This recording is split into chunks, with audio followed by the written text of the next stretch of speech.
안녕하세요. 네, 안녕하세요. 네, 오늘은 저희가 투자를 하고 나서도 투자하기 전부터 알고 지냈고 제가 투자를 하면서 또 함께 또 시작했던 저랑 친한 형이자 그 다음에 저희 투자 또 파트너이신 또 유근용님을 모시고 오늘 인터뷰를 진행할 건데요.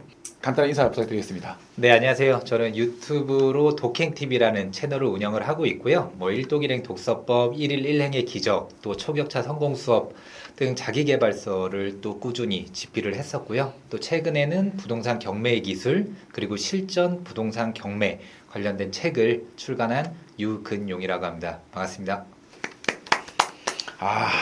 책을 진짜 많이 내셨네요. 1년에 한 권씩 내겠다라는 목표를 가졌었는데요. 2015년부터 지금까지는 계속 지켜오고 있습니다. 이 책 쓰는 게 보통 일이 아닌데. 맞습니다. 머리털 나는- 다 빠져요. 나는 한 권 쓰고 나서 아직까지 못 쓰고 있는데 네. 대단하십니다. 예, 아닙니다. 대단하십니다. 독서 쪽으로도 네. 많이 하셨고 이제 재테크 쪽으로 많이 하시면서 네. 이제 지금은 부동산 경매 쪽으로 네. 하시고 네. 정말 소액으로 할 수 있는 투자를 많이 하시잖아요. 맞습니다. 소액 투자. 네. 제가 할 수 없는, 제가 하지 못하는 그 소액 투자를 네. 우리 유근용님께서 네. 하시는데 어떻게 하면은 작은 돈으로 돈을 벌 수 있나요? 너무 훅 들어가는 것 같은데. 네. 우선은 저는 2015년도에 이제 처음 부동산 공부를 시작을 했었고요. 공부 시작했었던 계기가 옆에 계신 족장님 보고 제가 굉장히 큰 자극과 충격을 받았었어요. 네, 그래서 나도 부동산 투자를 해야 되겠다라는 마음을 먹었었고 그때는 갭 투자가 열풍이었었거든요. 네. 그러니까 2016년도에 처음으로 한 1,500만 원 가지고 행신동에 있는 이제 작은 평수 아파트를 매입을 했었어요. 그리고 한 3천만 원 정도 가지고 두 채 아파트를 매입을 했었는데 어느 순간 투자금이 그냥 다 떨어져 버리더라고요. 그렇죠. 네, 그런 상황에서 또 정부 규제도 굉장히 심했던 상황이었었거든요. 정권이 바뀌면서 그렇다면 정부 규제는 크게 받지 않으면서 작은 돈으로 큰 수익을 낼 수 있는 투자 방법은 없을까 고민을 하기 시작을 했었던 거죠. 그때 이제 제가 주식도 공부를 하면서 이제 토지도 공부를 했었는데 그 전까지는 토지는 돈이 많은 사람 오랜 기간 또 묶여야 되고 또 사기당하기도 쉽고 전문가만 할 수 있는 거야 라는 생각에 시도조차 하지도 않았었는데 어떤 지분 투자에 관련된 어떤 글이라든지 그런 것들을 보면서 좀 매력적으로 다가오는 거예요. 그 지분이라고 하면은 이제 여러 사람이 소유를 하고 있는데 그 중에서 한 명의 지분이 경매나 공매로 많이 나오더라고요. 그런 것들을 내가 좀 싸게 낙찰받아서 기존에 소유하고 있던 사람들과 협의를 통해서 쉽게 좀 매도가 되는 거예요. 근데 이게 누군가에게는 꼭 필요한 집이라든지 아니면 땅이기 때문에 협의가 생각 외로 잘 되더라고요. 그리고 빠르게 수익을 낼 수 있는 방법이구나라는 걸 그때 처음으로 알게 된 거죠. 생각을 해보면은 1억짜리 아파트가 있다고 하면 만약에 5명, 10명이 소유를 하고 있으면 한 사람당 1,000만 원, 2,000만 원 정도의 가치잖아요. 그게 이제 지분 물건 특성상 또 유찰이 많이 돼요. 그래서 한 50%더 낮은 가격에도 낙찰받을 수 있는 여지가 있기 때문에 그런 것들을 내가 50%의 낙찰 받아서 원래 시세보다 한 10%, 20%만 그 저렴하게 또 원하는 사람한테 매도를 한다고 하면 20, 30%가 또 내 수익이 되더라고요. 그래서 이 지분 투자가 많은 분들이 또 생소하기도 하고 또 어려울 수도 있다라고 생각을 해서 시도조차 안 하는데 저는 여기에서 어떤 블루오션을 봤었던 거죠. 그 당시. 그럼 작은 돈이라 그러면 얼마가 작은 돈이에요? 저 같은 경우에는 처음에 투자해서 낙찰받고 수익 냈던 게 141만 원의 낙찰을 받았어요. 그리고 141만 원? 한 달 뒤에 300만 원에 다른 두 분의 지분을 매입한 다음에 2개월 만에 1,000만 원에 매도를 했습니다.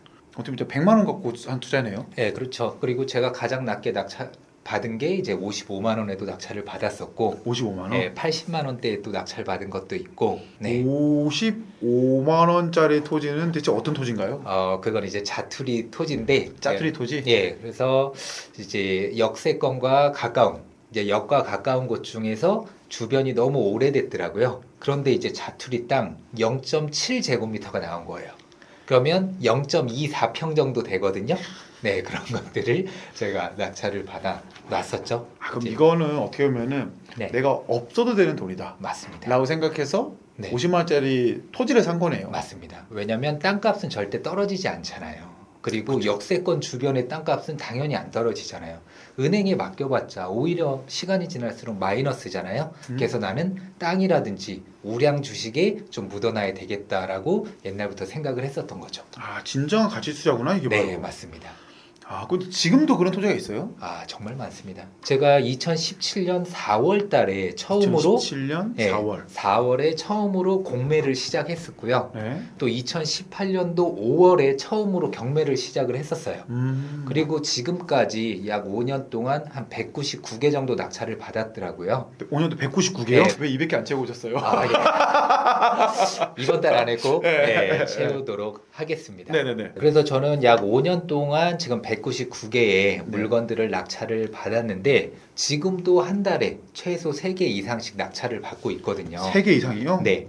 근데 이제 뭐 작은 어떤 땅들이라든지 계속 투자를 이어나가고 있습니다. 지금도 나중에 이제 미래에 또 아니면 가까운 시기에 수익을 낼 수 있는 물건들은 끊임없이 나와요.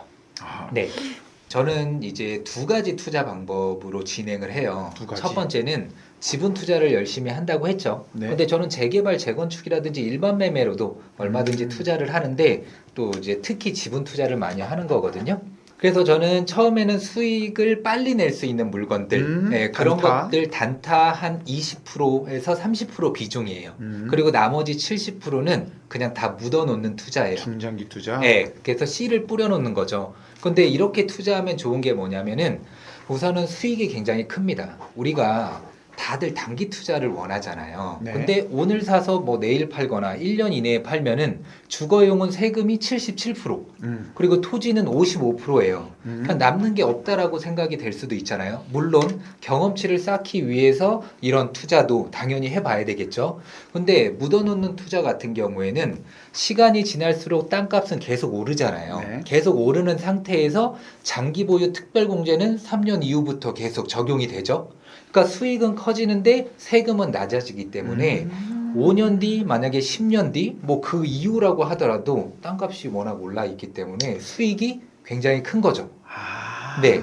지분 투자 같은 경우에는 어떻게 보면은 우리가 급하게 너무 하는 게 아니고 네. 주식과는 비슷하지만은 중장기 투자라는 거고, 네. 그러니까 쉽게 얘기하면은 씨를 뿌리는 투자네요. 예, 맞습니다. 왜냐면 제가 처음에 이제 책들을 읽고 또 수많은 어떤 강사분들의 뭐 특강이라든지 강의도 한 번씩 들어봤었었는데 다들 후회하는 게 뭐냐면 내가 그때 그 집을 팔지 말았었어야 됐어.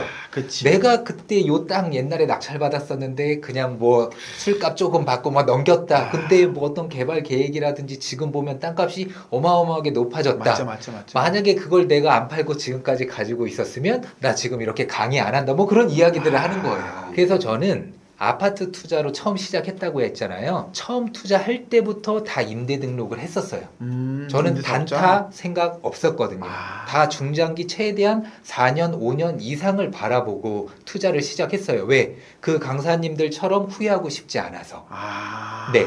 근데 처음에는 그러니까 각각의 장단점이 있잖아요. 네. 근데 씨 뿌리는 투자 같은 경우에는 처음에는 이거 연락 언제 오지? 라는 생각을 가질 수가 있어요. 근데 이 씨 뿌리는 게 뭐 5개, 10개 그 이상 되면은 어느 순간 처음에 뭐 한 6개월마다 연락이 오는 게 뭐 5개월, 4개월? 저 같은 경우는 한 150군데 이상 이렇게 뿌려져 있다 보니까 평균적으로 한 2개월마다 연락이 와요. 제가 2021년도에 14개인가 15개에 다 우편을 받았어요. 왜? 팔라는 그 우편하고 또 재건축 진행될 예정이다. 또 뭐 재개발 진행될 예정이고 뭐 신속 통합기획 어쩌고 저쩌고 뭐 그런 것들.